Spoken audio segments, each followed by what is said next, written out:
Hi, I'm Lena Rao. Welcome to Crunchweek, where we talk about the really hot stories from the past week. I'm here with Colleen Taylor and Ryan Lawler, my colleagues. And the first topic, Colleen, why don't you take that one? Well, yeah, this week, big story. Yeah. Groupon CEO Andrew Mason sort of on the outs with the company. Something that we had been hearing about for a while as well, that there were some members of Groupon's board that wanted Andrew Mason out. Kara Swisher, All Things D, wrote the big piece on this. Groupon obviously hasn't done so well on the stock market, and when that happens, investors like to see heads roll. Yeah. So it was Andrew Mason on the line. Well, full disclosure, my husband used to work for Groupon, so just putting it out there. But I do think, it was really interesting because Mason went on the stage at a Business Insider conference this week, amid, all of these stories swirling. I think Kara maybe had broke that story the night before, the day before, and I really had a lot of respect for him going in the next day and talking on stage about it. He addressed the fact that the board is potentially considering replacing him, and he kind of did like a mea culpa. Like he basically said, if I was the board, I would be doing the same thing. Groupon's not, our stock isn't performing well, but he believes that they have a lot of products in the pipeline that are going to, help raise the company both in terms of on Wall Street as well as usage and all of that. What do you think, Ryan? Well, I mean, obviously, Andrew Mason is the heart and soul of Groupon, right? And so, as much as the stock isn't performing well, or as much as there's some question about his ability to lead the company operationally, I think it would be sort of really difficult to imagine Groupon without him there, just from a product and leadership perspective. And Colleen even wrote about this. The fact that he is there is the reason that some people even are sticking with the company despite the stock troubles. Yeah. I kind of wrote a story this week just saying Andrew Mason is probably, he's not the only problem at Groupon. I mean, he might have his issues, but he's a lot of people see him as the heart and soul, and if anything, the saving grace of the company for a lot of the talented people who work there.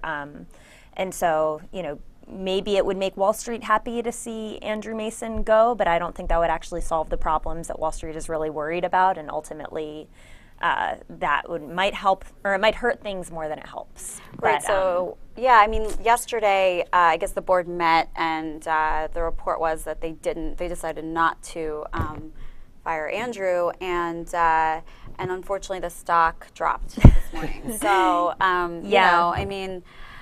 I don't know, it's interesting to see sort of the investor response now that it is a public company. These things do affect, the value of the company. So, I don't know. That doesn't mean, though, that it couldn't happen, in a few months. I think the question, getting rid of Andrew Mason, I'm not really sure if that works. Maybe bringing in lieutenants, bringing in someone stronger operationally to sort of provide a little bit more help, and letting him, lead the product part of the company might work. But then that could complicate things as well. We've seen things like, the famous example is Steve Jobs and Apple. It didn't work for them to bring in an operational CEO and have him be the product guy. I think as a larger picture here, Andrew Mason's a very young guy relatively in terms of a publicly held stock CEO. He's in his early 30s, maybe 31, 32. He's incredibly young. And so this is kind of, I think it's an overarching thing. Like, does the stock market get the way that the tech industry operates? Mm-hmm. There's a lot of pushback on Mark Zuckerberg as this young CEO. People wanted to see him replaced with a suit with some gray hair. But maybe Wall Street needs to be more patient. Yeah, but he's got Cheryl, He does, and that's the difference. Right, and maybe that's what, I know there's someone new there, Cal Rahman, who came in as a COO, or was recently put in that position. So, maybe that will end up being, Andrew Cheryl, but it's yet to be determined, right? There's a lot of work to be done, it sounds like. Yeah, so... So let's move on to the next big topic, which is PeopleBrowsr. sued Twitter over access to the fire hose, and interestingly, the court temporarily protected PeopleBrowsr in this situation, and they basically won a restraining order against Twitter to get access to this data. I mean, this is a big story in terms of, Twitter's been having issues with third-party developers, and there's been some scuffles around, access to their data now. They're kind of cracking down on this, and it definitely caused a stir in the blogosphere. I think there are two kind of arguments here. It's Twitter's information. Twitter's a private company, even though it has a ton of investment, but so they can do whatever they want with their information. Nobody comes to my house and tells me I have to open it up and allow anyone to come in and eat my food or anything. So Twitter has the right to block other people from using its stuff. But then on the other hand, it's that Twitter is this huge public resource in a way, and that this data should be available. It shouldn't just be available to certain companies that Twitter is pals with. It should be, if it's available to one company, it should be available to all of them. So there are kind of two sides of the coin. A lot of the developer community thinks that information should be free, it should be open to anybody. So there are a lot of people in the developer community, I think, that are happy to see PeopleBrowsr take a stand here and file suit. But then again, as our colleague Drew Olenoff has uncovered, this is not the first time that the PeopleBrowsr CEO has been in court. And Drew has written some pretty sharp opinion articles that this is a PR move by PeopleBrowsr.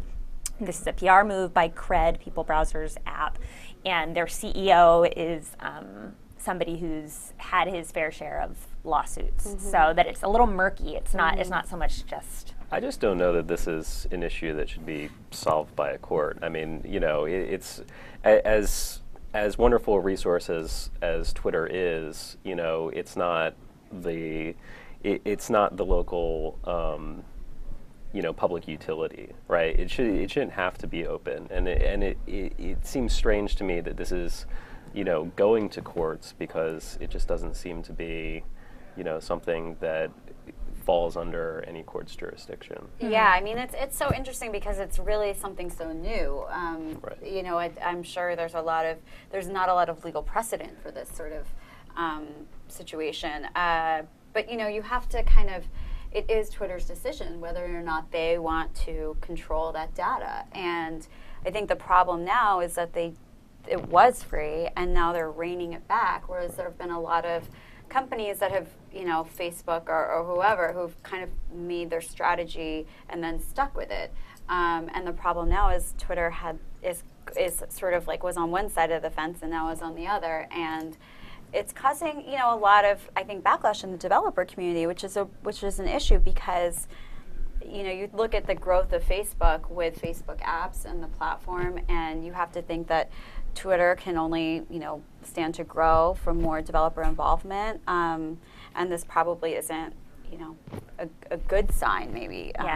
For Twitter. Well, anytime it goes to the courts, we can almost be guaranteed that it's going to be a long time before it's all solved. For so sure. We can keep talking about it. Keep you updated. Ryan, what's your favorite story from the week? Well, I don't know if it's my favorite story of the week. So earlier this week, TechCrunch was punked along with the AP and the Next Web and dozens of other news agencies with a fake press release that went up over PRWeb, was it? PRWeb, right. That Google had acquired a company called ICOA, I'm not sure. Wireless networking. Yeah, wireless networking technology company. For $400 million. For $400 million. Big deal. And this company is publicly traded, and it's kind of a penny stock, but it is listed somewhere. So the question is basically that this was sort of a pump and dump ploy to boost the stock really quickly and make a quick buck. But we fell for it, and so did a lot of others. And the question it brings up is, what's the process for finding this information and verifying it? We came under a lot of heat. Everyone that sort of wrote that story came under a lot of heat because as there's a rush to, get the news out there and sort of beat the competition, how long do we wait for verification? Like, who do we reach out to? And especially when you're dealing with big companies like Google, there is a press at Google email address, but they're not always as timely as we'd like them to be. Right. I mean, we definitely caught a lot of heat for this. I would say more so than some of our competitors who also posted the same story. And I think there's a greater issue in the tech blogosphere that this brings up, which is, are we going for speed? Are we going for quality? And like, how to rationalize that? And are we journalists? I mean, it really brought up like all these crazy sort of thoughts. And it's tough to admit you're wrong. And I think we were all, speaking as like from TechCrunch point of view, I think we were definitely wrong in some ways. But it's not something that it's a signal, I think, of a greater issue. I think the beauty of blogging is that you can put something out there. It can be wrong, and you can fix it like that. Right. So I think speed is important. Accuracy is really important, but it's a little bit looser now than it used to be, which I think is usually a good thing. You can flesh out a story the more that you hear, as things go, and I like that process journalism, but not everybody agrees that that's a good thing. Yeah, well, I mean, the beauty of the web is that, it's not like this goes on a dead tree and then it's, public record and you have to issue a retraction like a day later. I mean, the web is a living, breathing thing, right? And the beauty of our publishing platform is that we can update when we're wrong. We can give that mea culpa. I think it sort of unnecessarily brings up these shady issues of, are we bloggers? Are we journalists? Like, are we a mouthpiece for someone? Are we checking our facts? Right. And Are we just press releases? Exactly, just rewriting press releases. And our colleague John Biggs had written a story where kind of his nut graph or his sentence there was, the answer to make sure this never happens again is to avoid PR, avoid press releases. That doesn't necessarily speak for me. I mean, I think PR does a great job in being an intermediary between us and companies in a lot of good cases. Like the fact is, like startup founders, we cover startups. Like they don't have the time. They're focusing on their product. They don't have the time to like be outreaching to like every single journalist or blogger, and so they hire a PR person or have someone in house that does it for them. And that's what you can. There's nothing wrong with that, I think. Right. That's the nature of the business. The thing about this press release, this ICOA press release, is that it was really terribly written. Yes, it was. There were misspellings. And so we did. I think it was more our fault than anybody else's that we fell for this press release. We did correct it within minutes, but still, the fact that we fell for it at first, embarrassing. And I know the writer was very embarrassed, and we're all just and it probably will never happen to him again after everything that he went through with that.